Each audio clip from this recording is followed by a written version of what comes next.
Hello बच्चों, क्या हाल है भाई? मस्त एकदम। तो देखो क्या है, आज अपन टॉपिक लेकर आए हैं कन्फॉर्मेशनल आइसोमर। कन्फॉर्मेशनल आइसोमर्स का क्या मतलब है? बहुत इंपॉर्टेंट बात है बच्चों यहाँ पर, क्योंकि आज के लेक्चर में हम बहुत कुछ सीखने वाले हैं और ये लेक्चर समझने के लिए आपको लेक्चर ध्यान से बहुत देखना पड़ेगा। अगर आपने थोड़ी सी भी मिस्टेक की तो कॉन्सेप्ट आपके ऊपर से जाएंगे। क्लियर है? तो कॉन्सेप्ट्स बहुत इजी हैं, उनको समझाने का तरीका मैं जितना इजी हो सकता है मैं उतना इजी आपको आज यहाँ बताने वाला हूँ। क्लियर? तो आज हम पढ़ेंगे कन्फॉर्मेशनल आइसोमर्स।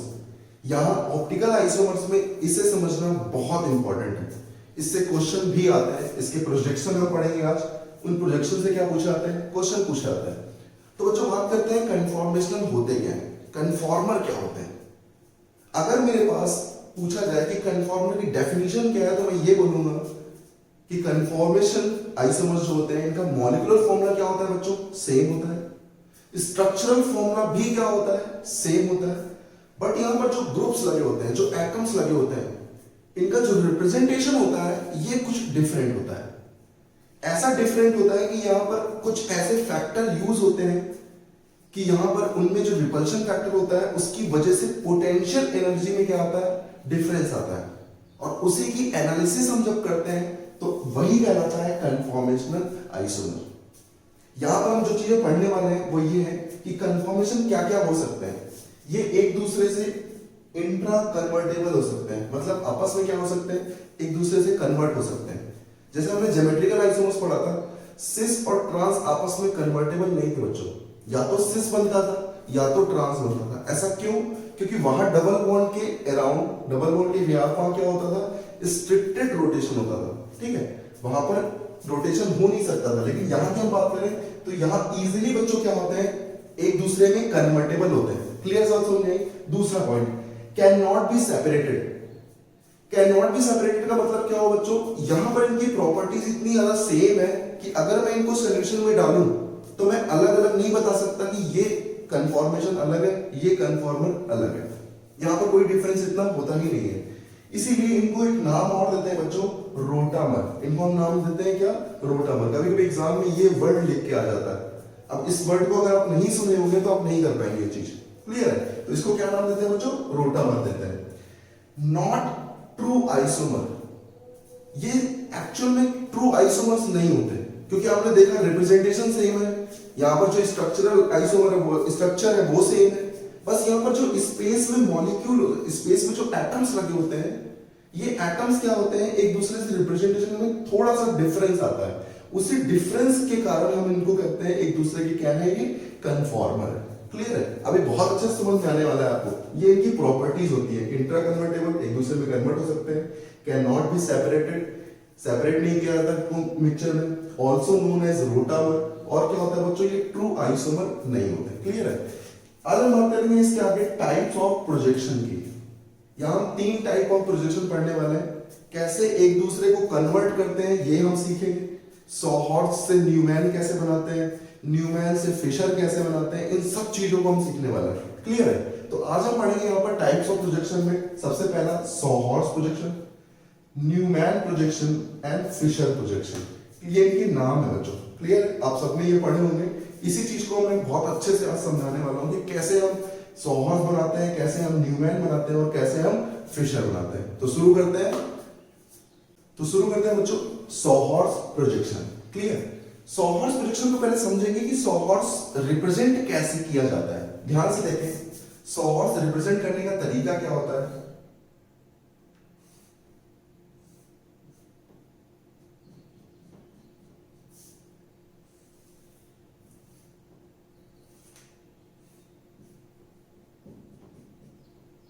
लेट सपोज मैंने यहां पर मान लिया हाइड्रोजन, हाइड्रोजन, हाइड्रोजन, यहां पर हाइड्रोजन, हाइड्रोजन, हाइड्रोजन, और ये क्या है बच्चों, कार्बन है, और ये क्या है बच्चों, कार्बन। समझे इस चीज को कैसे है। यहां पर ये क्या है बच्चों, कार्बन है, ये क्या है, कार्बन है, ये सब उसकी क्या है, वैलेंसीज है। आप सबको पता है वैलेंसीज को हम कैसे रिप्रेजेंट करते हैं। ठीक है, एच लगाकर ऐसे। आप सबको पता होगा, इसको बोलते हैं वेज, इसको बोलते हैं डैश। वेज और डैश का मतलब क्या होता है बच्चों, वेज का मतलब होता है प्लेन के ऊपर, और डैश का मतलब बच्चों क्या होता है, प्लेन के नीचे। अगर आप इसको फील कर सकते हैं तो आप इसको फील करें, मैं आपको फील कराता हूं कैसे।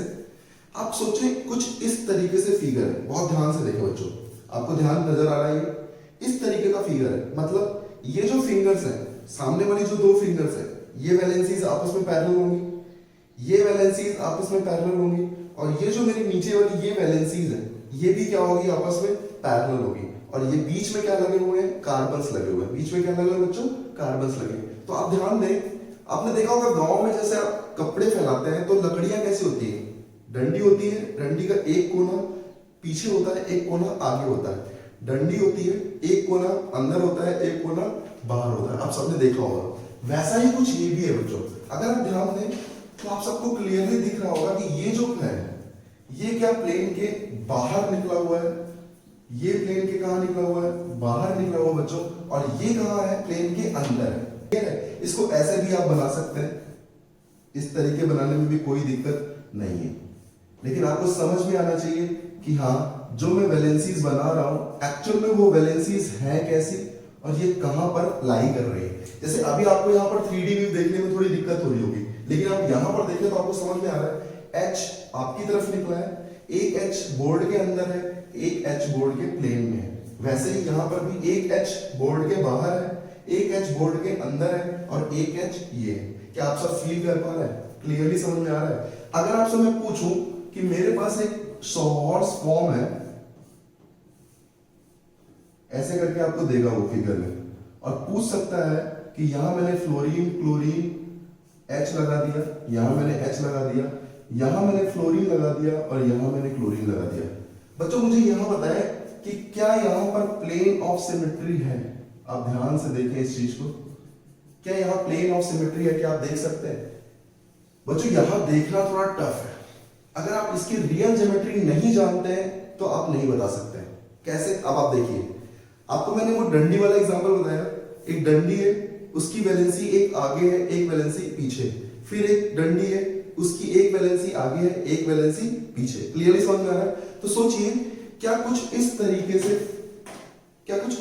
से फिगर है जहां पर ये जो लाइंस है, ये जो पैरेलल लाइन है, क्या इनकी वैलेंसी अगर इक्वल होगी और ये जो पैरेलल लाइन है इनकी वैलेंसी अगर इक्वल होगी तो मैं कह सकता हूं कि बीच से अगर मैं प्लेन पास करूं तो वैलेंसीज आपस में क्या होंगी, एक दूसरे के मिरर इमेज होंगी। लेकिन बच्चों क्या आप देख पा रहे हैं कि पैरेलल चीज कौन है, पैरेलल कौन होने चाहिए, ये और ये पैरेलल है ना, इसके सामने ये होगा, यहां ध्यान दें, इसके सामने क्या होगा बच्चों, ये होगा, और जो पैरेलल ये है इसके सामने क्या होगा, इसके सामने होगा बच्चों ये। तो आपको क्लियरली समझ में आया कि कौन किसके सामने है। क्या यहां पर इस फ्लोरीन के सामने बच्चों क्लोरीन होगा, ध्यान दे पा रहे हैं आप, इस फ्लोरीन के सामने क्या होगा, फ्लोरीन सामने है, क्लोरीन भी सामने है, एक क्लोरीन अंदर है, एक फ्लोरीन अंदर है। तो बताया मुझे क्या इस फ्लोरीन और इस क्लोरीन में जब मैं मिरर पास करूंगा तो फ्लोरीन का मिरर में फ्लोरीन आना चाहिए था, क्लोरीन तो नहीं आना चाहिए था। इसका मतलब क्या यहां पर थोड़ी सी गलती हो गई है, बिल्कुल हो गई है। इसका मतलब यहां प्लेन ऑफ सिमेट्री पास नहीं करेगी। अगर इसी फिगर को मैं ऐसे बनाता, ध्यान देंगे, fluorine chlorine H, fluorine chlorine H, अब आप कह सकते हैं कि हाँ अब प्लेन पास करूंगा तो प्लेन ऑफ सिमेट्री पॉसिबल है। तो यहां आप समझ पा रहे हैं कि कैसे आपने प्लेन ऑफ सिमेट्री के बारे में बताया। कैसे, फ्लोरीन के सामने कौन है बच्चों, फ्लोरीन है, क्लोरीन के सामने कौन होगा, क्लोरीन होगा, और H के सामने तो H है ही। तो यहां मैं कह सकता हूं कि प्लेन ऑफ सिमेट्री आ रही है। तो आपको क्लियर हुआ कि सॉहॉर्स का एक्चुअल रिप्रेजेंटेशन कैसा होता है। एक्चुअल रिप्रेजेंटेशन कैसा होता है ये आपने उससे समझा एग्जांपल से, डंडी वाले एग्जांपल से बहुत अच्छे से क्लियर। एक प्लेन में एक H बाहर निकला है, एक H अंदर है, फिर प्लेन में एक H है, एक H बाहर निकला है, एक H अंदर है, और ये जो पॉइंट है बच्चों ये क्या है, कार्बन है। क्लियर समझ में आया आपको, इतनी बात समझ में आई। अच्छा एक बार और देखें, क्या मुझे सॉहॉर्स अगर ड्रॉ करना है तो क्या ये किसका सॉहॉर्स है, अगर ध्यान से देखें तो ये सॉहॉर्स रिएक्शन किस कंपाउंड का है, क्या ये कंपाउंड CH3 है।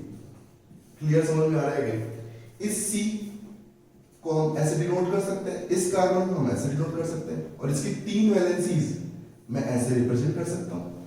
तो आप सोचिए क्या ये कार्बन नंबर 1 और ये 2 है, अगर मैं नाम दूं तो इसको 1 दे दूं, इसको 2 दे दूं, तो मैं कह सकता हूं कि 100 हॉर्स मैंने कार्बन नंबर 1 और कार्बन नंबर 2 के अबाउट ड्रॉ किया है। क्लियर समझ में? रियल प्रोजेक्शन में हम समझ पा रहे हैं कि उसके रियल पोजीशन कहां कहां वेरी कर रही है। क्लियर? जैसे एक बात करते हैं आपसे हम CS3 CS2 CS3। Clear?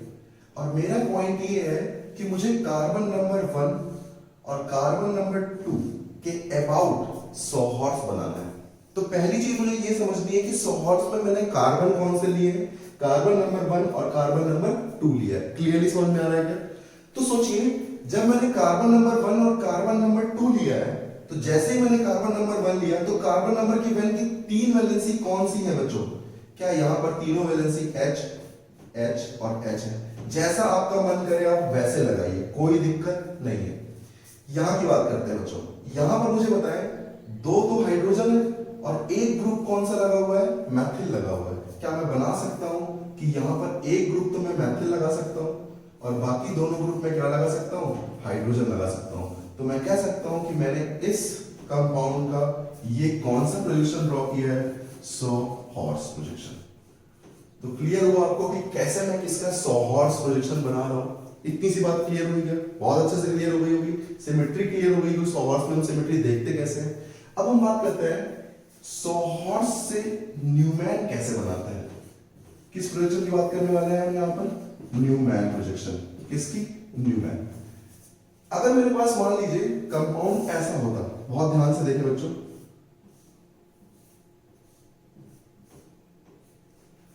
Compound कैसा है? यहां H है, H है, H है, H है, H है और ये H। ध्यान देंगे। न्यूमैन प्रोजेक्शन का मतलब क्या हुआ?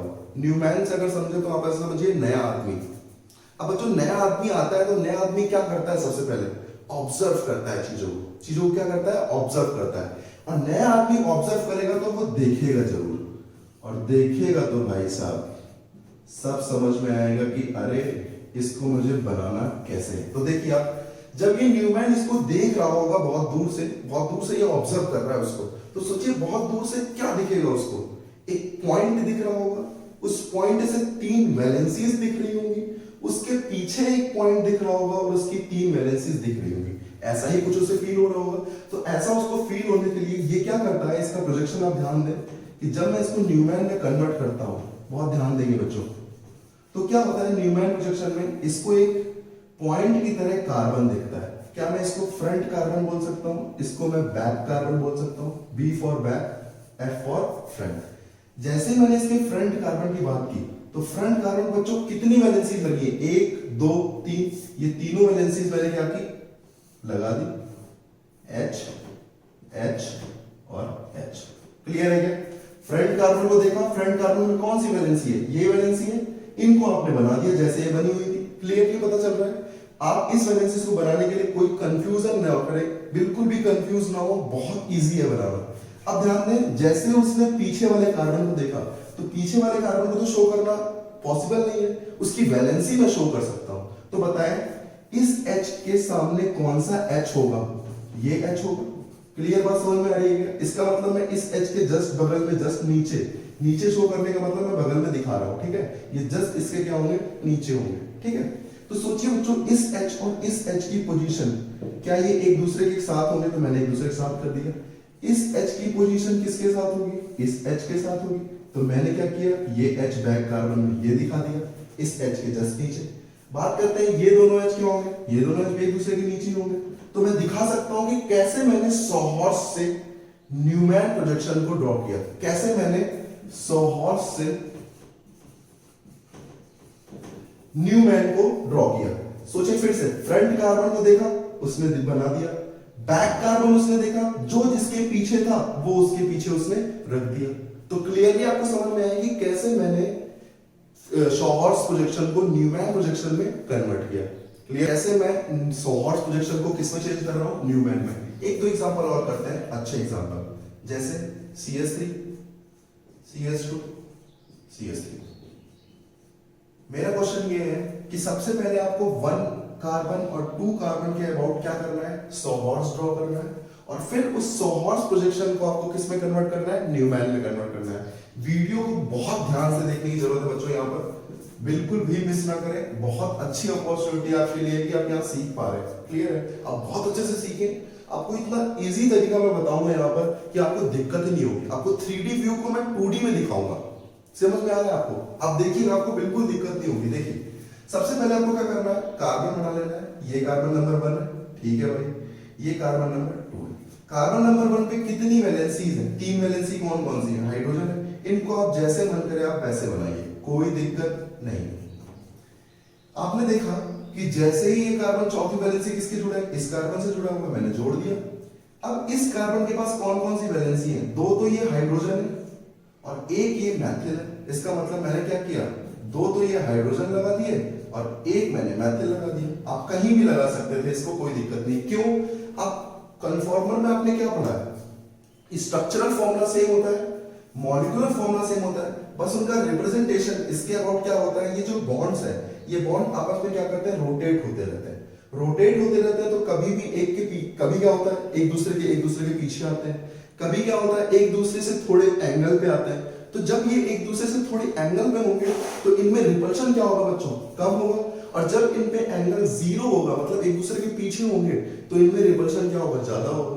तो थोड़ी बहुत पोटेंशियल एनर्जी में क्या आएगा, वैरी आएगी। अब जब पोटेंशियल एनर्जी चेंज होगी तो इसीलिए मैंने इनको क्या बोला, कन्फॉर्मर।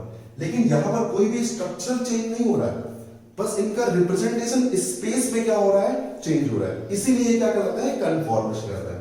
अब ध्यान दें, कन्फॉर्मर आइसोमर में अगर मुझे इसमें बोला कि ये तो बन गया भाई मेरा क्या, सॉर्स, ये मेरा क्या बन गया, सॉर्स। इतनी सी बात क्लियर हो गई।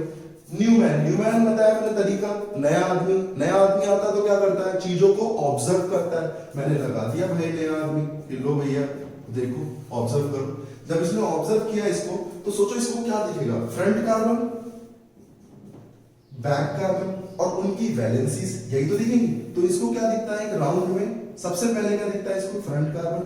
और फ्रंट कार्बन की वैलेंसीज क्या है बच्चों, H और H। मैंने इन हाइड्रोजन को क्या किया, बना लिया। अब ध्यान दें, बैक कार्बन इसके जस्ट पीछे होगा, क्लियर है।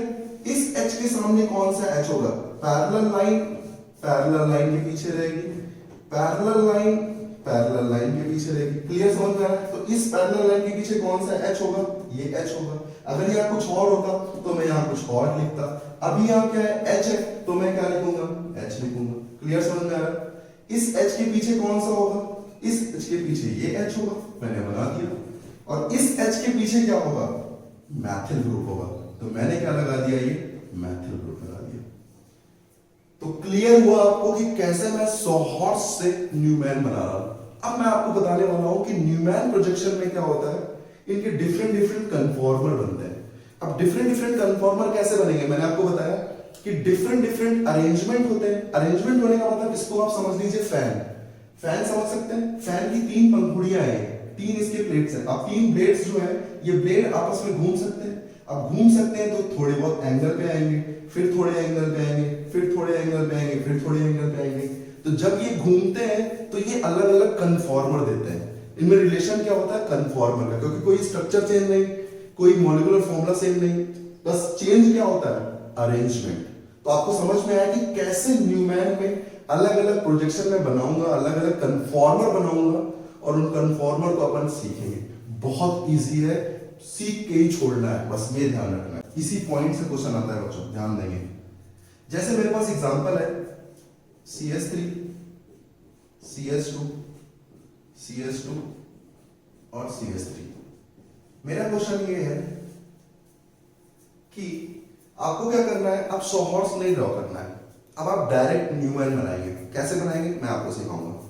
आपको करना क्या है, न्यूमैन ड्रॉ करना है जहां पर कार्बन नंबर 2 बोल सकते हैं इसको और कार्बन नंबर 3 बोल सकते हैं। अगर मैं नंबरिंग करूं 1 2 3 4, तो मैंने कहा किसके अबाउट आपको कन्फॉर्मर बनाने हैं, कार्बन नंबर 2 और कार्बन नंबर 3 पे।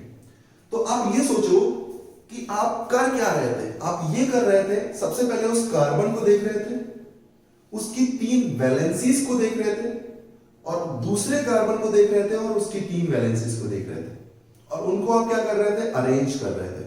जैसे आपने प्रोजेक्शन में अरेंज किया। क्लियर है?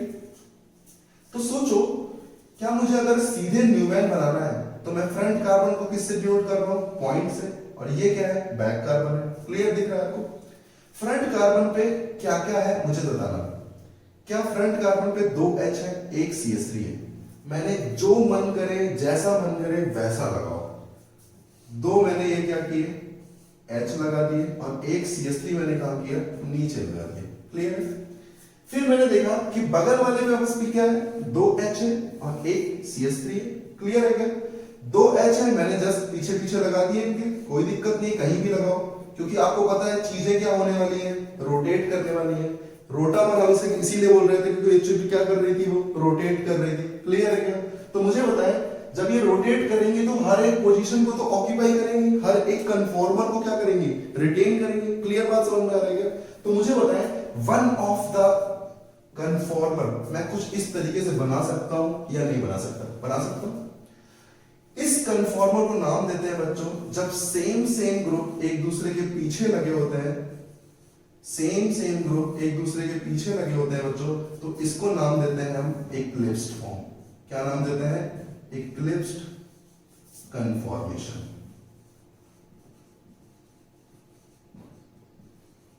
समझ में आया आपको? मैंने क्या बताया? जब सेम एटम एक दूसरे के पीछे लगे हों, 0 डिग्री पे लगे हों, तो क्या मैं उनको कौन सा कन्फॉर्मर बोलूंगा? Eclipsed conformation. क्लियर समझ में आया? इक्लिप्स का मतलब क्या होगा? जब एक दूसरे के जस्ट क्या हो? पीछे।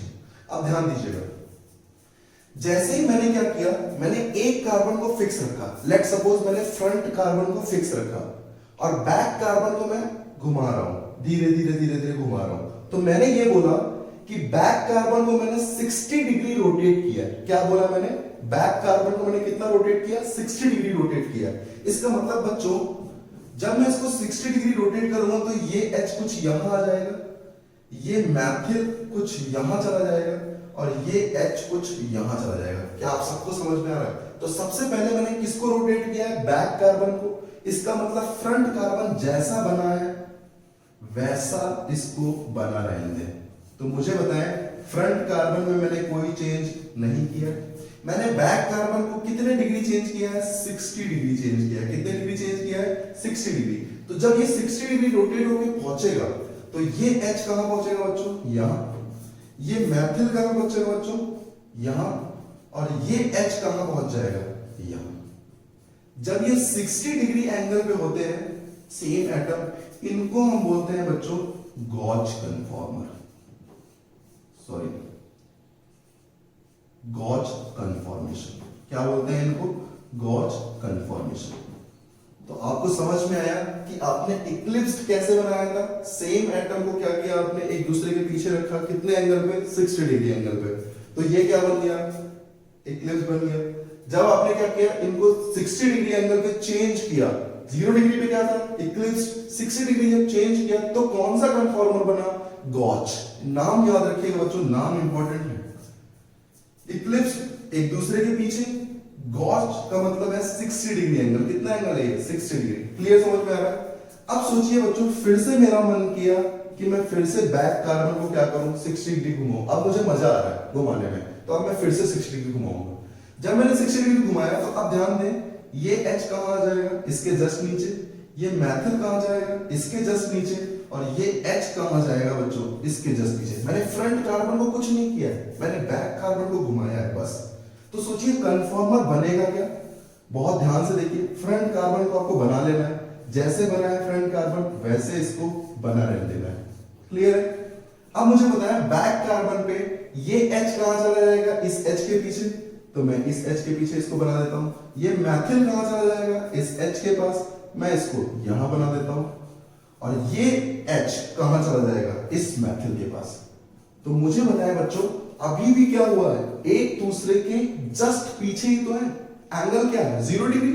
इसका मतलब ये भी क्या है? इक्लिप्स्ड फॉर्म ही है। लेकिन बच्चों, जब इक्वल होते हैं, ये एक दूसरे के इक्वल होते हैं एटम, तो इनको नाम देते हैं फुल्ली एक्लिप्स्ड। और जब एटम्स अलग अलग होते हैं तो इनको नाम देते हैं पार्शियली एक्लिप्स्ड। क्या नाम देते हैं? Partially eclipsed.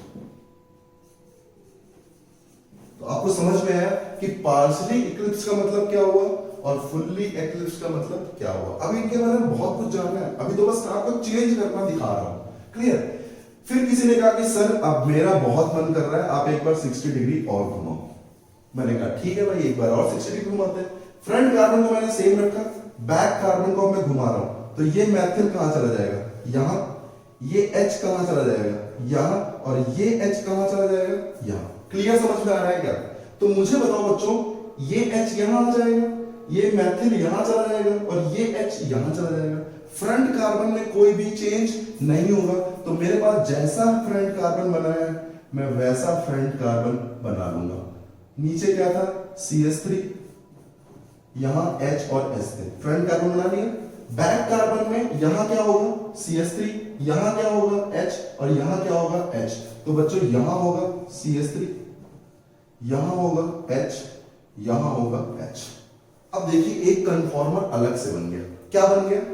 क्या अब जो एटम्स हैं वो एक दूसरे के जस्ट अपोजिट हैं। ध्यान दें बच्चों, जस्ट अपोजिट है। तो बताएं बच्चों, यहां पर इस कन्फॉर्मर को हम नाम देते हैं स्टैगर्ड। क्या नाम देते हैं इसको?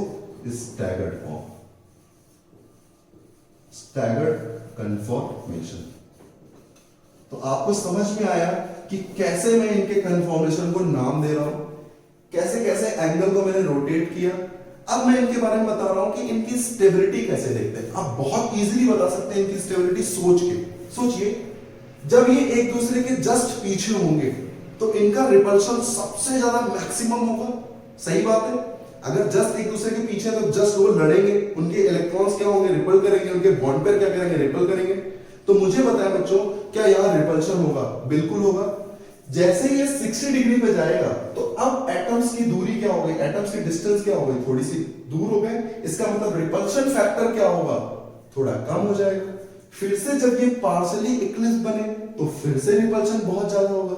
अच्छा मुझे ये बताएं, पार्शियली इक्लिप्स और फुल्ली इक्लिप्स, क्या यहां सेम एटम जो है वो बहुत रिपल्शन करेंगे और अलग एटम थोड़ा सा कम रिपल्शन करेंगे? तो मुझे बताएं ज्यादा अनस्टेबल कौन, फुल्ली इक्लिप्स, क्योंकि यहां रिपल्शन क्या होगा, बहुत ज्यादा होगा। समझने की जरूरत है, रटना नहीं है बिल्कुल भी। यहां रिपल्शन थोड़ा कम होगा। लेकिन अगर मैं गॉच की बात करूं तो गॉच इन दोनों से अच्छा होगा। क्यों? क्योंकि यहां डिस्टेंस है बेटा, यहां रिपल्शन फैक्टर क्या होगा, कम होगा।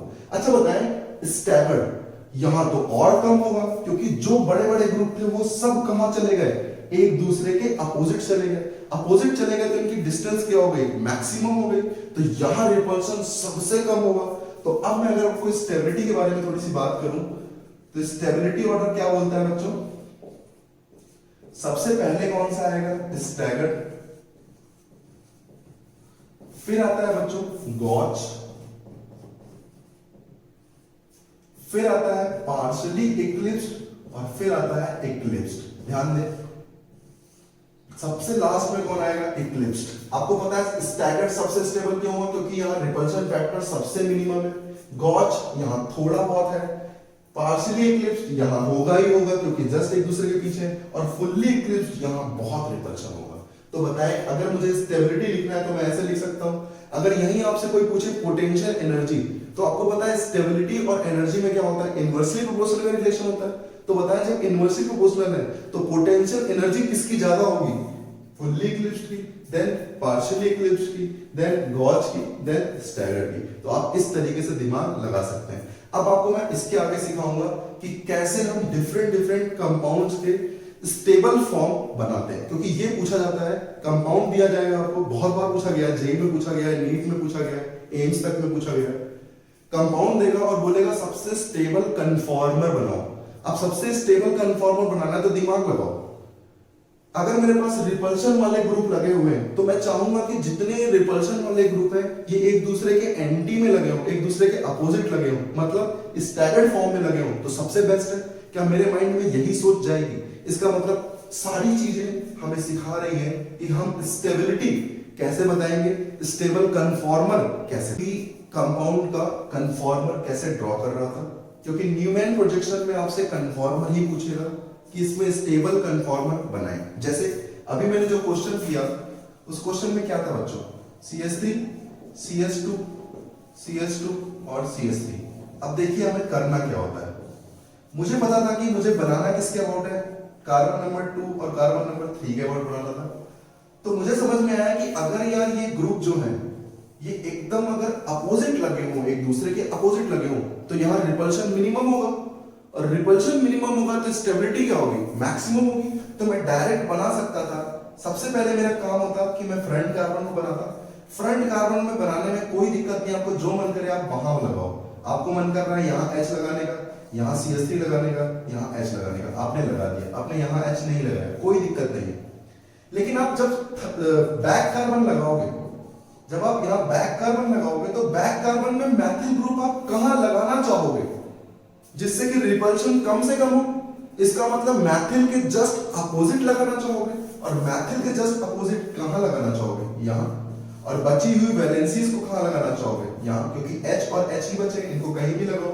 तो क्या मैं कह सकता हूं कि ये इसका क्या है, स्टेबल कन्फॉर्मर है। इस तरीके से वो क्वेश्चन पूछता है। आपको ऑप्शन दिए होंगे, आप सीधे ऑप्शन सेलेक्ट कर सकते हैं। क्वेश्चन करते हैं एक दूसरा। मेरा क्वेश्चन है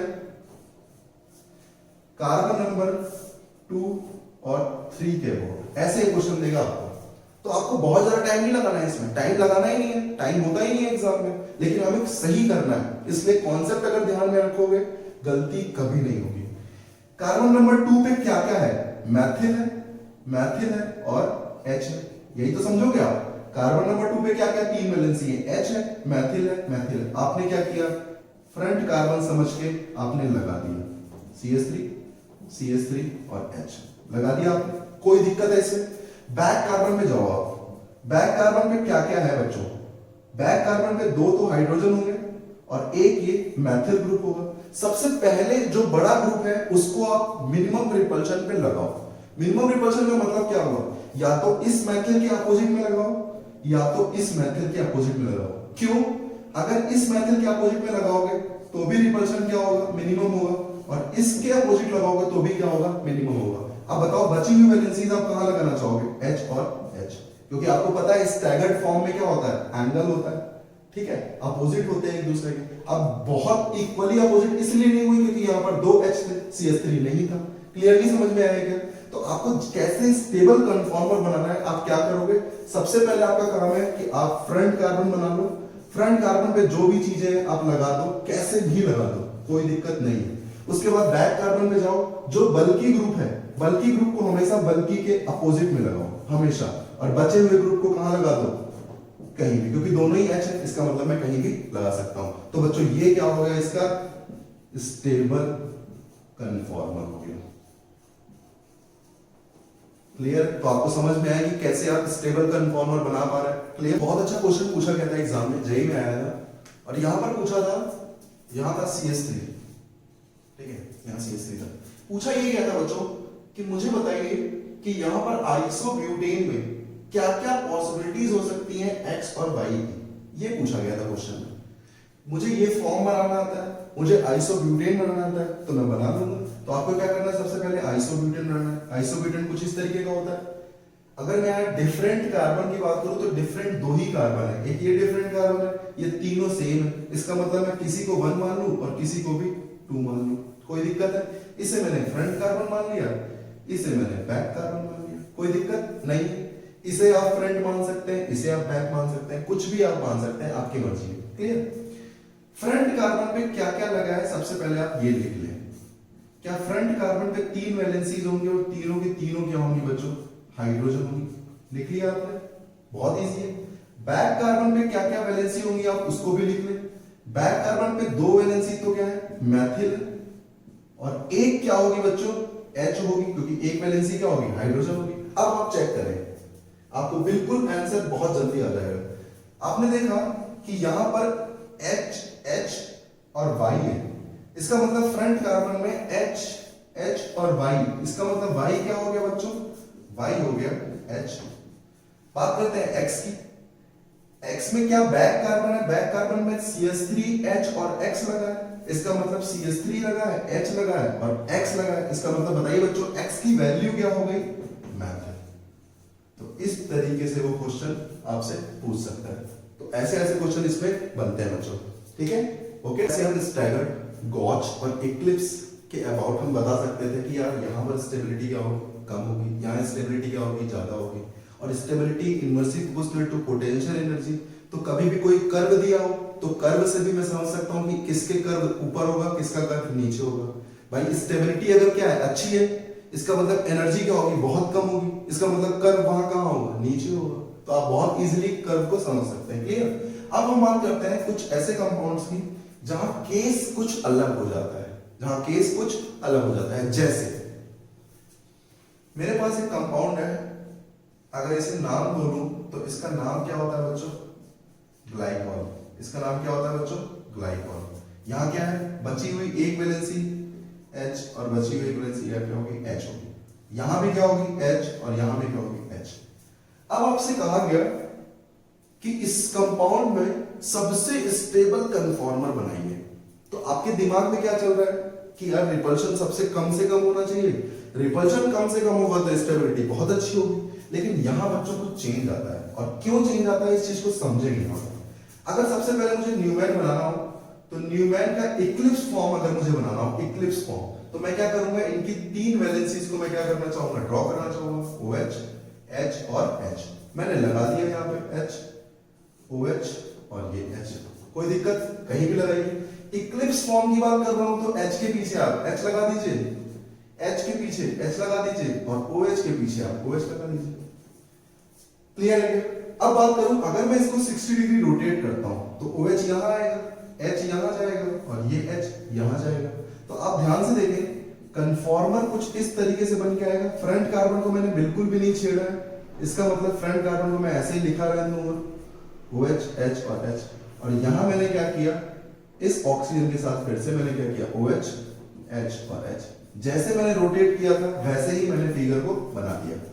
अब इसमें एक बहुत तगड़ी बात हो रही है, उस तगड़ी बात को समझना है जो कि इंपॉर्टेंट है एग्जाम के लिए। ऐसा ही क्वेश्चन एग्जाम में आया, ऐसा ही कुछ आया था, बिल्कुल कंफ्यूज कर दिया था। तो हमें यहां पर कंफ्यूज नहीं होना, क्योंकि कॉन्सेप्ट पता है, और कॉन्सेप्ट पता है तो अपन कंफ्यूज क्यों होंगे। क्लियर। तो मुझे बताया बच्चों, जब यहाँ ये इक्लिप्स फॉर्म में था तो क्या था, यहाँ इनके लोन पेयर में क्या था, रिपल्शन था, जिसकी वजह से यहाँ पर रिपल्शन फैक्टर क्या था, थोड़ा ज्यादा था। तो स्टेबिलिटी क्या होगी, थोड़ी कम होगी। लेकिन बात करें बच्चों गॉच कन्फॉर्मर में, तो गॉच में एक बहुत तगड़ी बात क्या हुई, इस O और H की बात करें तो इलेक्ट्रोनेगेटिविटी की वजह से यहाँ हाईली डेल नेगेटिव और यहाँ हाईली डेल पॉजिटिव आएगा। क्या क्लियर है क्या। यहाँ की बात करें तो यहाँ भी हाईली डेल नेगेटिव और यहाँ हाईली डेल पॉजिटिव आएगा।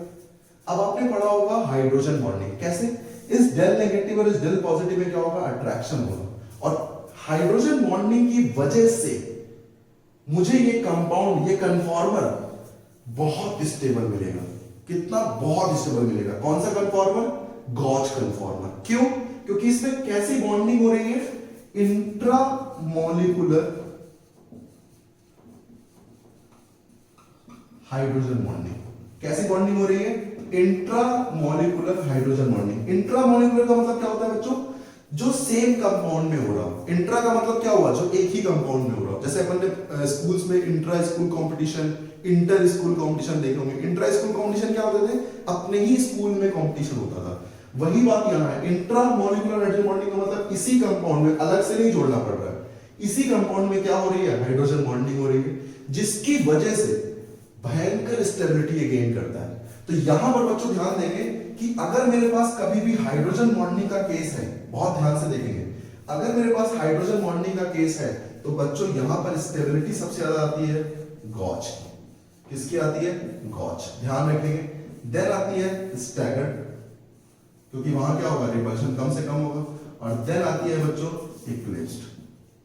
अब बात समझ सकते हैं पार्शियली, और आप वो समझ सकते हैं कि यहाँ पर पार्शियली कहाँ आएगा और एक फुल्ली कहाँ है। तो जनरल बात करें तो सबसे स्टेबल कौन होगा बच्चों, गॉच। बहुत इंपॉर्टेंट है, इसको ध्यान रखें।